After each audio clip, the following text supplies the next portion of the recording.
kwentuhan, tako. Usapan, pako. Kwentuhan, tako. Kwentuhan, tako. Kwentuhan, tako. Kwentuhan dako. Kwentuhan, Pako. Kwentuhan, tako. Kwentuhan, Dako. kwentuhan, tako. Yun na nga eh. Pero ano kasi yun eh. Ikaw ba, may ganun ka rin ba? Na sa misis mo? Na minsan tinatanong, bakit nga ba gustong-gusto pa rin sa akin ito? Wag mo nang iisipin yung anak ha. Pero yung may isip mo lang na, bakit ganito? Or nakasanayan nyo na lang nakasama ako. Di ba ganun minsan iisipin Oh, mo parang na. companionship, yeah. Oo. Mm. Tapos sabi mo, hindi. Parang, pag hindi vocal yung babae, hindi mo malalaman na talagang iba yung hard feelings niya sa'yo na yung lalim nung pagmamahal niya. Or yung mamahal, may respeto, etc. Lahat ng kasama niyan, nandun pa rin. Kaya pinili ka niya or talagang hindi siya makikipaghiwalay sa'yo. Or anything na kahit anong pinagdaanan nyo, anong kagaguhan na ginawa mo, baga nandun pa rin. Yun din yung minsan naisip ko eh. Parang, putang parang ang swerte mo. Pero totoo naman yan. Totoo naman talaga yan. Most of the time, lagi kong pakiramdam na maswerte ako dahil ang naging partner ko yung asawa ko. Ano yan pare? Isa yan sa bagay na thankful ako na nangyari sa akin. It's destiny. Destiny. Hindi destiny yun, pre. Kasi Pre-destiny yan. Kung hindi ka pumunta dyan, hindi mangyayari. Maraming pagkakataon na pwedeng hindi kami magkatuluyan. Nagkataon lang na nag-decide kami pareho na magsama. Tapos itinuloy-tuloy namin. Nagpakasal kaagad kami. Ano nga yan? May mga certain... Nakasulat na yan, pre. Isang bagay ang nakasulat na totoo. May certain talaga na it was bound to be doom on the first start. Pero... ano kasi yun eh, nagkataon lang kasi na may mga kinks na kailangan yung ayusin. Na-find out na lang namin after 7 years ng pag-aasawa. Meron talagang hindi sa isa, kumbaga, hindi yun pagsakay mo ng jeep, maayos na agad ang upo mo. Diba? Or kailangan mo mag-adjust eh. Kailangan mo mag-adjust eh. Ang galing yun. Diba? Kailangan mo mag-adjust, pre. So habang bumabiyahe ka, ayusin mo yung sarili mo, maging comfortable ka, di ba? Ganun Sabi yan. nga dispatcher, bentihan yan, kasya pa isa. Gusto ko yung explanation ni RJ na yun. Para hanggang sa mapunta ka sa destination nyo. Di ba? Oo, di ba? Ganun yun. Uy, mapupunta sa shorts. Clip it. Nababaklaan ako sa ano natin. Sino ba yung ng topic yan? Pero naglalaro din yun. Discuss natin yung factors eh. Andun yun, kasama siya. Kung bakit, feeling ko pare, pinag-uusapan natin pare, yung mga bagay kung bakit hindi mo kailangan i-divorce yung asawa. At pinag-uusapan. Hindi rin eh, kasi yun yung isa yun. Ngayon, pag-usapan natin kung ano yung mga factors na bakit mo kailangan hiwalayan. Bakit hiwalayan? Yeah, okay. Feeling ko pare, isa doon yung pag hindi supportive ang partner mo. Kasi feeling ko ang partnership, ayun, number one. Equal footing dapat kayo, kaya kayo partnership eh. Siya dapat supportive ka sa kanya. Ganun din siya dapat sa iyo in response. Feeling ko yung sistema sa buong buhay nyo, isa lang ang nagdidikta. Nagigets ko na minsan ang misis kailangan niyang siya yung ito yung gagawin, ito. Pero pag buong buhay mo pare, yun lang yung nangyayari. I don't think na healthy yun. Hindi ko sinasabing it's a ground for divorce. It's a ground na parang kailangan mong questionin na yung relasyon nyo. Oo. Alam mo yun? Yung dominance ba? Dapat yung dominance siya. Yan ang tawag doon eh. Dapat consensual dapat palagi. Hindi yung, sabihin mo, sinabi ako sa miss ko, ito ang plano ko for this day. Ito gagawin natin, alis tayo, ganyan. Yung misis mo, may iba pala ang plano. Kumbaga, pag iba yung idea niya. In the middle, yeah. Mag-meet kayo in the middle. So, yun yung dapat. Palaging 2 minds na Yeah. i-combine mo. Tapos, pag In sync ka agreehan lang, niyo in pareho, sync kayo. oo, dapat Kaya mag-agree nga, kayo partner, pareho kung pre. ano yun. Mm. Kaya nga di ba? Parang korporasyon. Tama mo, Yeah. putas, korporasyon, tayong tatlo, may kumpanya tayo, may decision ako, meron akong proposal, eto gusto kong mangyari, gusto kong lagyan ng 7, tatlo pang palapag ang building na ganito, ganyan. Isabi mo naman, magkano gagastusin, eto, ganyan, pinaliwanag. Pero hindi na pwede Yung isa kasi lang, parang 13 na yun. It's a bad number, 13. 13. Unlucky tama number eh. yun, pre. Tama yun. Di Discussion. ka lahat, 12 and a half floor. Ano yung respeto nyo sa isa't isa? Hindi yan, tol, Alam mo talaga. yan? Ano na yan? Yung respeto na yan, kasi ano yan talaga, pag hindi, ang tawag dito, pag nandun na yan, lalabas na yung wala sa respeto kung yung talaga. Teka lang, tol, i-mark up mo to, pre, nangulangot ako. Clip mo yan, ha? Hello. Teka lang, nawala yung mic ko, man. Meron. Meron ba? Hindi ko makita sa level ko. Yeah, yun nga, yung respect is like, yeah, pag nawala na yung respect, wala na lahat. I think I will choose, I will choose respect over love. Maski ako, tol. Ako din. Ang respect mo na yan, hindi mo na lang ilagay sa pag-asawa mo eh. Individual. Para ka rin nag-respect ng ibang tao na hindi connected sa'yo. Yeah. And, tama ako doon. Nagigets ko na ano eh. Okay lang sa akin na i-emasculate mo ko. Parang hindi naman araw-araw. Sometimes. Pero yung once na parang kinakausap mo ko na parang third-rate citizen ako. Parang hindi ko matatanggap. Yung parang dinadown ka. Para mas mataas pa yung level ng pagkatama sa akin. Parang what's the point na kasama tayo, ganun pala tingin mo sa akin. Yan talaga. Once na wala ng respeto sa yung relasyon mo, man, you need to go out. Yeah. Kasi talagang as soon as makita mo yung sign na yan, pagkala mo nang lumabas, man. Alam mo yan? Darating isa pang red flag, pare. Ano pa? Isa pa parang red flag, yung nagkikip yung partner mo ng sangkaterba. Hindi mo na yata maaalis yun. I think all of us has secrets. Wala akong against sa mga maliliit na bagay. Pero yung kagaya ng finances, ano ba tawag doon? Mga decision making na importante sa bahay. Tapos bigla-bigla nag-usap kayo tapos bigla-bigla siya nag-decide na ito pala ang gagawin. Yung in-overtake niya yung decision. Kasi yun na hindi na siya, ayaw niya naman mag-communicate sa dalawang circumstance. Hindi niya na nare-respeto eh. So I don't give a shit about this guy. Gawin ko lang yung gusto ko. Di ba? Yeah. It's red flag, man. Talagang I need to go out.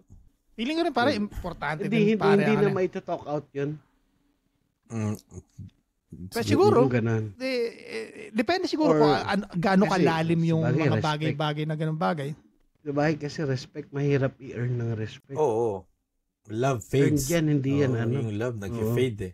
Pag may respect ka pa rin sa partner mo, as in, kahit wala ka nang masyadong, yung love mo hindi na in the highest level, meron ka pa rin parang, hirap yung paliwanag, yung parang nandun ka pa rin para sa kanya. Alam mo yan? Kahit hindi na siya ganun kamahal since, umiiyak na yung mga nakikinig sa atin. So aside from that, ano pa ba? Ano pa bang factors na pwedeng pagiging dahilan? Ano pa ba? Ng pagdidivorce? Pag lagi mo ini-imagine yung yung buhay mo nakasama ibang tao. Kala ko lagi mo ini-imagine yung ex mo habang nag-aaral kayo. Hindi ko sinasabi to. Hindi ko sinasabi to out of my own experience.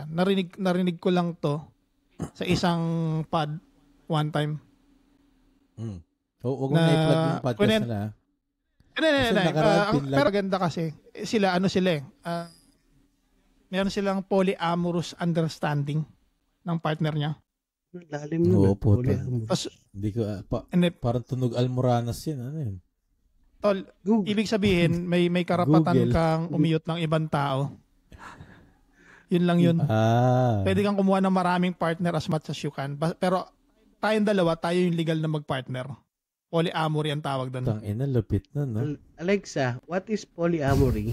Hanapin mo, mag-isa mo. Hindi. Sa tingin mo, magiging masaya tayo pag ganun tayo? Yung lalaki na pwede siya mag-choose 1, 5 bitches every. Hindi, pero it would go both ways. Yung partner mo, ganun din. Ikaw ba tatanggapin mo? Yun ang hindi ko tatanggap. Pero Sa- siguro pag hindi, babae, siguro okay. sa- Siguro pag babae, Siguro para sa kung i-imagine ko nasa ganun akong posisyon, kailangan meron certain level of trust ka dun sa tao. Iba yung level ng trust mo. Pero iba pa rin yung... may certain level of trust ka dun. Iba dapat yung mentality mo pag nandoon ka sa relationship na gano'n. Iba. So, sobrang open-minded ka na wala kang selos sa katawan, wala kang pagdududa, wala kang... Ito na nga pre, no? Nung binanggit nga yung tungkol dun sa nai-imagine niya yung sarili niya nakasama niya ibang tao, doon na medyo nagselos yung partner niya kasi hindi yun yung agreement. We would fuck other people but at the same time, tayo pa rin. Pero bigla-bigla yung babae, parang mas gusto ko yata maging partner to at ikaw gusto na lang kitang gawin parang fuck buddy lang. Parang ganun yata yung nangyari. Parang na-twist naman ngayon, no? Bumalik. Ayun ang mga siguro consequences. Parang pero ikaw ang nawala sa picture. Pag pumasok ko sa ganung relationship, dapat expect mo na mangyayari yun. Oo. The first place, kailangan expect mo na yung ganun. For me, may tinatawag nga silang cock-old. Alam mo yun? Oo. Cock-olding. Parang party ng mga ano ba yung groupies? Ano bang tawag doon sa mga nag-swap ng mga asawa? Anong tawag doon? Ano yan pare? Ano ba to? Swingers Club. Puta na, Swingers Club pare. Hindi ko yata kaya. Kumbaga doon niya nakukuha excitement niya. Ano yan eh. Kumbaga nasa nature natin sa Filipino. Feeling ko tol ano eh. Hindi tayo open-minded sa ganyan. Oo. Meron yan pa. Meron siguro mga ilan naka-private lang sila. Meron yan pre. O kumbaga para kumbaga dahil nakakulong tayo sa traditional na pag-iisip, hindi nila masyado nilalantad. Meron yan, imposibleng wala. Kasi syempre, ang iisipin lang, ano na lang iisipin ng tao sa akin pag nalaman nila ganito. Yun yung yun yung thinking nila eh. Shout out sa mga nag-swingers club dyan sa Pilipinas. View naman. View. Like and subscribe. View tapos 4 stroke. View lang ang puti. Kahit live stream lang 2 minutes. Siguro feeling ko yung sexualidad kasi, lalo na rito sa Europa, masyadong open na hindi importante sa kanila yung thinking ng ibang tao, mas importante sa kanila yung same minds alike na pag-iisip. Kasi they stick to the friends sa parehas ng pag-iisip nila rather than sticking to other people. Oo. Kasi dito open siya per se, pero hindi siya pinag-uusapan kung sino yung miyembro, kung sino yung sumasali at hindi sumasali. Ano lang talaga. Kumbaga pag nalaman nila na parehas kayo ng kink, parang, alika, sumama ka sa amin. Sama mo asawa mo. Parang ganun. Ano kumbaga, sasabihin mo nun, no? Nang niyaya ka lang. Nasama mo. What? May mga ganun kasi friend, doon nila nakukuha yung parang orgasmic na experience eh. Siguro yung parang sinabi nga ni RJ nung parang naboboard na kasi isa. Diba? Siguro tayo na to, meron nga nagsasaltik, binibigti yung sarili. Sa isip mo yun, pre. Mga guys, mga nakikinig. Kung may makikinig man. Tol, parang takang-taka tayo nangyayari yun. Puta, meron nga nagsasaltik pare habang binibigti niya sarili. Asphyxiation. Hindi niya sarili niya pag malapit na siya mag-orgasm dahil orgasm daw mas doble. Putang ina, totoo yun, pre. Tapos, asphyxiation ang tawag doon, pre. Gusto niya parang sinasakal siya. Parang gano'n. Si David Carradine, kilala mo pare. David Carradine. David Carradine, yeah. Si Kung Fu. Sino yun? At saka si Kill Bill. Si Kill Bill yung babae. Yung kontrabida sa Kill Bill. No, yung kontrabida. Si Bill mismo. Okay. Yung white hair. Yung kay Yung kay Ano Rob yan, pre? Schneider. No. Namatay siya? Namatay siya, pre. Hindi. Grabe. Pero kink niya yun, pre. Wala kang magagawa. As an adult person, as long as feeling ko yung kink mo, pare, hindi ako naapektuhan, bahala ka. Ang ganun tao pala, no? Kala ko kala ko babae lang yung mga gustong ganyan kasi halos babae lang naman yung nakikita ko sa mga porn site, di ba? Babae lang naman yung parang sinasakal. Never ako nakakita ng lalaki sinasakal. Wag kasi M2F ang panoorin, mag M2M ka rin. Pag M2M ka rin. Pag na-scroll ko. Mo pare ng bandage. Ayun. Bandage. Samahan mo ng samahan mo ng konting BDSM. Ano yung BDSM, bro? Parang sadomasochistic na yung may mga leather yung nilalatigo ka. Parang may latigo. Parang 50 Shades, parang gano'n. Oh, parang gano'n. Meron nga pre lumabas pre sa TikTok. Ang malaking turn on niya. Nag-orgasm siya pag sinisipa yung betlog niya. Meron. Nakita ko yun. Putang inang yun. Yung pag nag-reach siya sa pain, pare, parang sabi niya, nare-reach ko yung orgasm pagka nasaktan ako ng ganun. Tangina. Di ba yung iba sinasakal? Yung iba, di ba? Yung isa... Ganun talaga yun, pre. Siya. Ano yan eh, kanya-kanyang turn on yan. As long as hindi ako naapektuhan, okay lang yun. Shout out sa mga katok dyan. Ano yun, pare? Victimless crime yun eh. Sabagay. Kumbaga, victimless crime tsaka victimless hobby. Yeah. Oh, mamaya mahuli mo pare yung kapitbahay mo, bino-blowjob yung pusa nila. Anong gagawin mo? Wala kang gagawin kasi victimless hobby yun eh. Tsaka adult yan eh. Yung manok. Teotoy yung kambing. Victimless pain and pleasure. Yeah. Kumbaga, ano tol? Yeah, pre. So, hindi ko alam. Feeling ko, wala ba kayong parang parting words bago tayo mag-end? End na? Nag-iinit. Hindi kasi tol ang pad namin 1 hour lang eh. Pero ang ganda ng usapan natin kaya hindi ko pinutol eh. Alam mo yun? Kaya pero hindi naman to yung salamat kay paring RG at napaunlakan niya tayo at bukas ulit. Sa wakas nagtiis siya bukas ulit. Hindi natin bukas. May pasok. Ewan sirahin kung may pasok. Hindi. Pasok. Sa wakas nagpa-unlock din nagpa-unlock si... Ilang beses na tinanggihan yan pare. Tiyata tingin sa natin sa platform natin. Maliit pa lang naman eh. Wow, maliit pa lang naman tayo. Wala sasabing ganun. Assumption ko lang yan pre. Salamat paring RJ. Wrong assumption. Wala ba kayo parting words pare bago tayo matapos? Ulitin natin. Gusto namin maging guest ka ulit paring Ryan. RJ. Regular guest. Regular guest. Hindi to yung dito yung huli.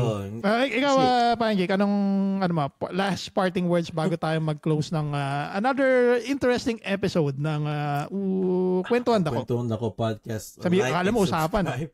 Salamat naman salamat ulit again kay paring RJ. At sa lahat ng kusinero sa buong mundo, ay huwag kayong tanga para hindi mapingas yung daliri nyo. At gusto ko yung ganun ni RJ. At yan, narinig. At ganun pare. Kaya nasabunan kayo kat konti, I don't know kung natutunan. At next time, sana may bagong kwento si paring RJ para sa atin. Thanks and for having me. Welcome, pare. Don't forget guys, comment, like, and subscribe sa YouTube channel namin, sa Facebook page, at sa Spotify. Ulit-ulitin ko like, comment. Like, follow, and subscribe pala pare. Paring RJ, si Kuya Ryan, bumait na yan. Na mga first episode namin yan, radical. Arrogante. Arroganteng ignorante. Kung gusto naman talaga nila yung natin, magla-like na. Hindi ko na sasabihin like, follow, and subscribe. Kung gusto nyo naman. Bumait. Ay, ganun ba? Yeah. Salamat again. Wala ko kailangan. Wala akong kilalang Ryan na humble.